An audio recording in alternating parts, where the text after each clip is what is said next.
ఇప్పుడు నేను అడగబోయే క్వశ్చన్ చాలా మంది యంగ్స్టర్స్ లైఫ్ అనేది మీరు సేవ్ చేసిన వాళ్ళు అవుతారు అనమాట. ఈ Hitech City, Meerpet, Dilsukhnagar, Ashok Nagar, so ఈ హాస్టల్స్లలో ఉన్నప్పుడు హాస్టల్ ఫుడ్ అనేది సంవేర్ వాళ్ళకి టేస్టీగా ఉండదు, బాగుండదు. కాబట్టి పానీపూరి, హాట్ చిప్స్, వీళ్ళకి రాబోయే టైంలో ఎలాంటి ప్రాబ్లమ్స్ అనేది వీళ్ళు ఫేస్ చేస్తారు. ఈ మధ్యకాలంలో ఈ హార్ట్ అటాక్ కేసెస్ కూడా ఎక్కువ పెరుగుతున్నాయి అనమాట. హార్ట్ అటాక్ కి చాలా రీజన్స్ ఉంటాయి కళ్యాణ్ గారు. వన్ ఆఫ్ దోస్ రీజన్స్ గురించి ఇప్పుడు మాట్లాడుకుందాము. అయితే ఇప్పుడు నేను అడగబోయే క్వశ్చన్ చాలా మంది యంగ్స్టర్స్ లైఫ్ అనేది మీరు సేవ్ చేసిన వాళ్ళు అవుతారనమాట. దీనికి ఎంత క్లియర్గా పచ్చిగా కొంచెం ఆన్సర్ ఇస్తే, ఎందుకంటే నా మోటో ఒకటే అనమాట. నేను యాజ్ ఏ యంగ్స్టర్గా ఉన్నప్పుడు నేను మిస్టేక్ చేశాను, అందుకోసం చాలామంది యంగ్స్టర్స్ ఇది చేయొద్దనే నేను మీకు అడుగుతున్నాను. ఎందుకంటే అప్పుడు నాకు ల్యాక్ ఆఫ్ అవేర్నెస్ అనేది ఉండే, కానీ ఇదే అవేర్నెస్ ఈరోజు ఇంత మంచి టెక్నాలజీ ద్వారా మనం చాలామందికి రీచ్ చేద్దాం. ఇప్పుడు ఈ హైటెక్ సిటీ, దాని తర్వాత మన మీర్పేట, దిల్షుక్ నగర్, అశోక్ నగర్, ఇలాంటి కొన్ని ఏరియాస్ ఏదైతే ఉందో, హైటెక్ సిటీ అంటే కార్పొరేట్స్ జాబ్ చేసే వాళ్ళు ఎక్కువ ఉంటారు. అమీర్పేట్, దాని తర్వాత దిల్షుక్ నగర్, సనత్ నగర్, ఇలాంటి ప్లేసెస్లో అశోక్ నగర్ కూడా స్టూడెంట్స్ అనేది ఎక్కువ ఉంటారు. ఎవరైతే గ్రూప్స్కి, ఐఏఎస్కి ఇట్లా ప్రిపేర్ అయ్యారో స్టూడెంట్స్ ఎక్కువ ఉంటారు అనమాట.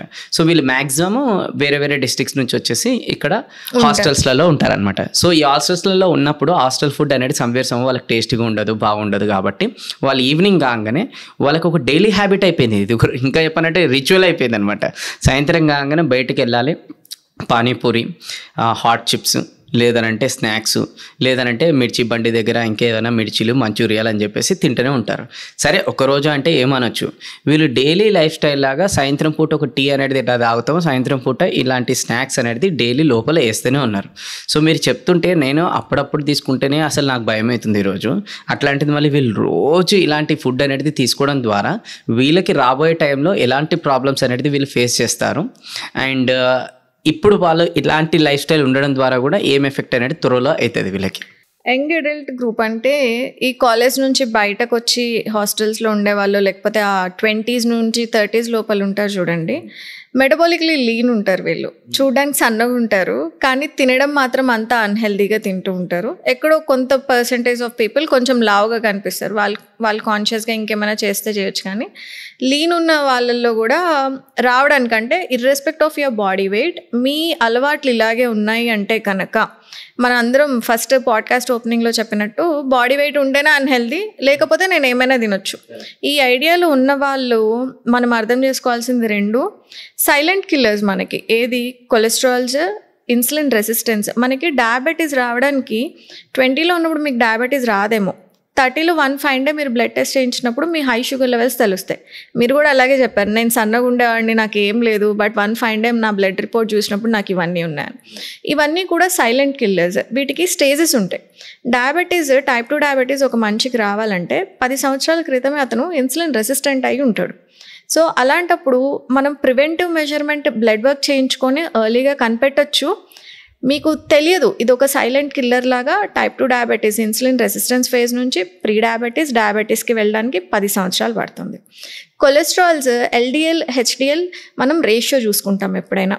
ఎల్డిఎల్ తక్కువ, కొంచెం ఎక్కువ ఉంది, హెచ్డిఎల్ బాగా తక్కువ ఉన్నా కూడా అది అన్హెల్దీ కిందే మనం తీసుకుంటాం అనమాట.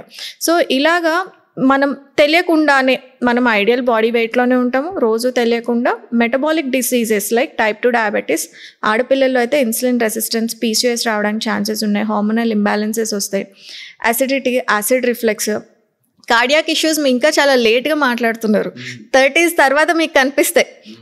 ఇంకా బండంతా షెడ్కి వెళ్ళిపోతుంది చూడండి, ఆ టైంలో కనిపిస్తాయి. That's the last thing we can experience. But first జరిగే డ్యామేజ్ అంతా కూడా you are spoiling your body basic మెటబాలిజంకి ఏదైతే కావాల్సి ఉంటుందో వీటన్నిటికీ. లైఫ్ స్టైల్ డిజార్డర్స్ అంటారు చూడండి, పొట్ట చుట్టూ ఎక్సెస్ ఫ్యాట్ రావడము, సన్నగానే ఉంటారు కానీ పొట్ట చుట్టూ ఫ్యాట్ ఎక్కువ ఉంటుంది, insulin resistance, PCOS, cardiac issues, type 2 diabetes, ఇవన్నీ ఈజీగా వచ్చేస్తే. ఇది ఒక ఎత్తు అయితే, హాఫ్ సెట్ ఆఫ్ ద పీపుల్లో మనకి అసిడిటీ, యాసిడ్ రిఫ్లెక్స్, అంటే రోజు తిని బయట ఫుడ్స్ గొంతులో మంటగా అనిపించడము, మంటగా అనిపిస్తుంది, ఇంకేదో ఒక జెలసిల్ లాంటివి మెడికల్ స్టోర్లో అమ్ముతారు కదా, అవి తీసుకొని వాళ్ళు తాగేసి ఓకే నాకు ఇప్పుడు సబ్సైడ్ అయిపోతుంది ఇంకా నేనేం చేయక్కర్లేదు అని అనుకుంటారు. బట్ ఇంకొక సైలెంట్ కిల్లర్స్ ఇవి కూడా అసిడిటీ, యాసిడ్ రిఫ్లెక్స్, ఇలాంటివి ఫ్యూచర్లో మీకు stomach infections, H pylori infections రావడానికి కానివ్వండి, ఐబిఎస్ లాంటివి మీకు ఫంక్షనల్ డిజార్డర్స్ రావడానికి ఛాన్సెస్ ఉంటాయి.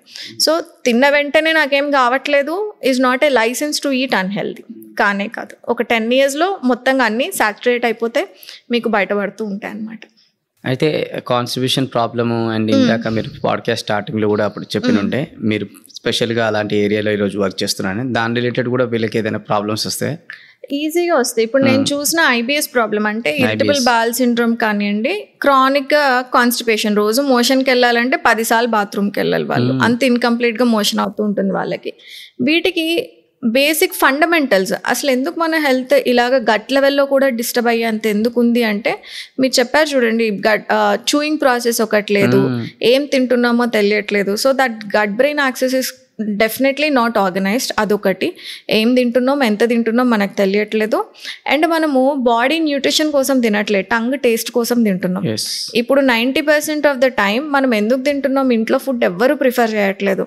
ఏమంటే బయట ఫుడ్ ఒకసారి అయిపోయిందంటే ఇట్స్ మోర్ ఎడిక్టివ్, బికాస్ దాంట్లో ఉన్న ఫ్లేవర్స్ కానివ్వండి లేదా ఎడిటివ్స్ కానివ్వండి, హై సోడియం కంటెంట్ కానివ్వండి, మనకి ఇచ్చే సెటైటీ టంగ్కి, బాడీకి ఏం జరగదు, టంగ్కి మంచి సెటైటీ ఇస్తుంది, మీకు హాయిగా అనిపిస్తుంది తిన్నప్పుడు అనమాట. కానీ న్యూట్రిషనస్లీ డిప్లీటెడ్, మనము దాంట్లో ఏం న్యూట్రిషన్ లేని ఫుడ్ని మనం బాడీకి అలవాటు చేసుకుంటూ ఉంటాం కాబట్టి so you would end up with more chronic, చెప్పుకోలేని ఇష్యూస్ లాగా ఉంటాయన్నమాట చాలా మందికి. So you will end up with those kind of things. ఇప్పటికన్నా అర్థం చేసుకొని కొంచెం చేంజ్ తీసుకొస్తే బాగుంటుంది. ఎందుకంటే ఇప్పుడు ఏదైతే బయట ఫుడ్ అనేది మీరు తింటున్నారో, ఇప్పుడు ఇందాక చెప్పిన ఈ మేడం ఇవన్నీ ప్రాబ్లమ్స్ అనేది వస్తాయి 30 లోపల. ఓకే, 30 తర్వాత అనేది ఇక మీరు ఊహించలేరు. ఒకటి డయాబెటీస్ ఒకసారి లైఫ్లో ఎంటర్ అయింది అనుకోండి, ఏ డిసీజ్లు మీకు వచ్చినా కూడా ఇక సాల్వ్ చేయడం చాలా కష్టం అయిపోతుంది. రెండోది, ఈ బ్యాడ్ కొలెస్ట్రాల్ పెరిగినప్పుడు ఒక హార్ట్లో బ్లాకేజ్ వస్తుంది, దాని తర్వాత స్టెంట్, బైపాస్ సర్జరీలు ఉన్నాయి. సో ఇవన్నీ దృష్టిలో పెట్టుకొని కొంచెం తర్వాత చూసుకుందాం అనేది అంటుంటారు చాలామంది. తర్వాత చూసుకునేకి ఏముండదు, ఇంకా పోవడే ఉంటుంది. సో ఇప్పుడే కొంచెం రియలైజ్ అయిపోయి కొంచెం డిసిప్లిన్ అనేది తీసుకొస్తే బాగుంటుంది. ఎందుకంటే భగవంతుడు ఇంత ప్రీషియస్ బాడీ మనకి ఇచ్చినప్పుడు, ఓకే 30 years వరకు బాడీ మనల్ని కాపాడుతుంది, అండ్ 30 years తర్వాత మనం బాడీని కాపాడాలి. సో అది మనల్ని కాపాడుతుందని చెప్పేసి ఇట్లాంటివి చేస్తే చాలా ఘోరం అవుతుంది. కొంచెం అర్థం చేసుకొని డిసిప్లిన్ తీసుకొస్తే కొంచెం మీరు రేపటికి వచ్చి మిమ్మల్ని నమ్ముకునే వైఫ్కి, పిల్లలకి ఒక మంచి, మీరు హెల్తీగా ఉంటే ఒక మంచి వాళ్ళకు కూడా లైఫ్ ఇచ్చిన వాళ్ళు అవుతారు, మీ తల్లిదండ్రులకు కూడా మంచి లైఫ్ ఇచ్చిన వాళ్ళు అవుతారు. లేదంటే ఇంత కష్టపడి సంపాదించుకుంటే అంతా కూడా హాస్పిటల్లో ఖర్చు పెట్టేసి లైఫ్ మొత్తం వేస్ట్ అనేది అవుతుంది. సో అర్థం చేసుకో. మనకి మెటబాలిక్ డిజార్డర్స్ వస్తే తెలుస్తుంది. అంటే there is a blood test అనుకోండి, నేను టైప్ 2 డయాబెటీస్ ఎర్లీగా డయాగ్నోసిస్ చేసుకోవాలంటే మీరు ఫాస్టింగ్ ఇన్సులిన్స్ చూసుకోండి, fasting glucose levels, blood sugar levels చూసుకోండి, ఇవి యాన్యువల్ చెకప్ చేయించుకుంటూ మానిటర్ చేసుకోండి అని మనకు ఒక కొలమానం, ఒక మెజర్మెంట్ ఉంటుంది. కంపారిటివ్ స్టడీస్ మనం చేసుకోవచ్చు. అంటే బ్లడ్ HbA1c 5.8 కన్నా ఉంటే మీకు అలారం లాంటిది, సో అలా పెట్టుకోవచ్చు. కానీ వన్స్ మీరు ఈ గట్ ఇష్యూస్ వచ్చినాయి అనుకోండి, మెజరింగ్ స్కేల్ ఏం ఉండదు. దీనికి సివియారిటీ మీ అంతటి సిమ్టమ్స్ చెప్తేనే మీ డాక్టర్కి కూడా అర్థమవుతుంది. ఎండోస్కోపీ చేసుకోవాలి, కొలనోస్కోపీ చేసుకోవాలి, రకరకాల స్కానర్లు చేసుకోవాలి. ఇది క్వాలిటీ ఆఫ్ లైఫ్ని మీరు చూడండి, తొందరగా చనిపోతారు. 50 years లైఫ్ స్పాన్ 80 years ఉండాల్సింది 40కే వచ్చేస్తాయి. ఇలాంటిది ఓన్లీ ఒక సెట్ ఆఫ్ పీపుల్కి జరగచ్చేమో, కానీ రోజు అసలు చెప్పుకోలేని ఇష్యూస్తో, గట్ ఇష్యూస్తో బాధపడుతూ క్వాలిటీ ఆఫ్ లైఫ్ని మిస్ అయిన వాళ్ళు ఉంటారు, సోషల్ లైఫ్ని మిస్ అయిన వాళ్ళు ఉంటారు, అసలు సోషలైజ్ అవ్వరు. నాకున్న క్లయింట్స్లో 90% ఒక చుట్టాలు పిలిస్తేనో లేకపోతే ఏదైనా ఫంక్షన్కి వెళ్తేనో నేను వెళ్ళలేను, వెళ్ళి 10 సంవత్సరాలు కూడా అయిందన్న వాళ్ళు ఉన్నారు. ఎందుకంటే వాళ్ళు తినే ఫుడ్ కాకుండా కొంచెం బయట ఫుడ్ తిన్నా కూడా వాళ్ళకి వెంటనే మోషన్స్ అయిపోతాయి, యాసిడ్ రిఫ్లెక్స్ వస్తుంది, అసిడిటీ వస్తుంది, వెయిట్ లాస్ అయిపోతూ ఉంటారు. ఇలాగా క్వాలిటీ ఆఫ్ లైఫ్ని డిస్టర్బ్ చేసే ఇష్యూస్ మీరు చెప్పారు చూడండి, వచ్చే వైఫ్కి కానివ్వండి, పార్ట్నర్కి కానివ్వండి అని, it disturbs every part of your life. కానీ మీరు ఉంటారు, 80 years ఉంటారు, 70 years ఉంటారు, న్యూట్రియంట్ డెఫిషియన్సీస్తో బ్రతుకుతుంటారు, చెప్పుకోలేని గట్ ఇష్యూస్తో ఉంటూ ఉంటారు. దీనికి తోడు చాలా మెటబాలిక్ డిజార్డర్స్ కూడా వస్తాయి. అన్నీ కలిపేసి మీ బాడీని డిస్టర్బ్ చేస్తాయి. సో హెల్దీ ఈటింగ్ ఎందుకు చేయాలి అంటే కనుక క్వాలిటీ ఆఫ్ లైఫ్ని పెంచుకోవడానికి మీరు హెల్దీగా తినాలి. ఇట్స్ నాట్ లైక్ నా టార్గెట్ బ్లడ్ షుగర్లో ఇంతే, నేను ఇంత ఉన్నంత వరకు నేను అన్హెల్దీగా తినేస్తా అన్నది కాదు. క్వాలిటీ ఆఫ్ లైఫ్ పెరగడానికి, మీ ఇమ్యూన్ సిస్టమ్ని కాపాడుకోవడానికి, ఏదైనా ఒక రోగం వచ్చిన ఫ్యూచర్లో దానికి స్ట్రాంగ్గా మీ బాడీ ప్రిపేర్డ్గా ఉంటుంది ఫైట్ చేయడానికి. సో దీనికోసం మనం హెల్దీగా తినాలి. కానీ బ్లడ్ రిపోర్ట్ పట్టుకొని నేను హెల్దీ ఉన్నా అని చెప్పి అన్హెల్దీకి అదొక లైసెన్స్ లాగా మనం తీసుకోకూడదు.